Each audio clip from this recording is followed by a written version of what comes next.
तीनों दिन में दाहिने चलेगा, दाहिने मोड़।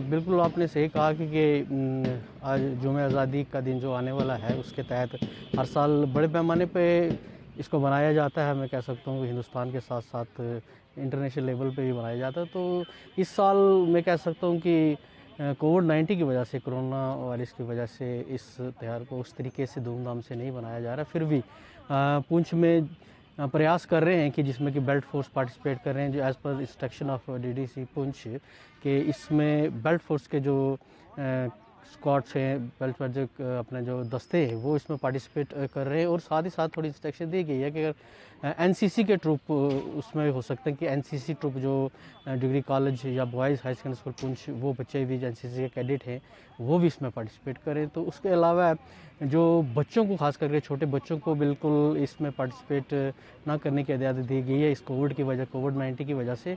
और साथ ही साथ कुछ कल्चर आइटम रखी गई हैं, तकरीबन 4 कल्चर आइटम यहाँ पे रखी गई हैं, जो कि मैं क्या इसमें अपना दूसरी कल्चर एकेडमी जो है उसकी तरफ से 4 जो है वो कल्चर आइटम जो ग्रुप सॉन्ग, पैट्रियोटिक सॉन्ग जो हैं वो रखे गए हैं। तो आशा करते हैं, हालांकि कोविड-19 की वजह से उस तरीके से नहीं बन सके, फिर भी आशा करते हैं कि अच्छा प्रोग्राम रहेगा और निश्चित ही हम अच्छी तरीके से अपनी जुम्मे आज़ादी बनाएंगे।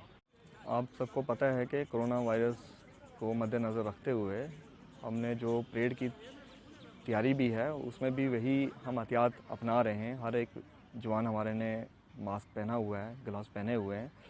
बाकी भी और भी जो नफरी हमारे ग्राउंड में जो कि परेड में शामिल नहीं है, ड्यूटी पे है, उसने भी सोशल डिस्टेंसिंग को मेंटेन करते हुए हम परेड की रिहर्सल हमारी 3 दिन से चल रही है और हमें पूरी उम्मीद है कि 15 अगस्त का प्रोग्राम बहुत अच्छे से होगा। उसमें यह है जो बच्चों की शमूलियत को हमने शामिल नहीं किया है।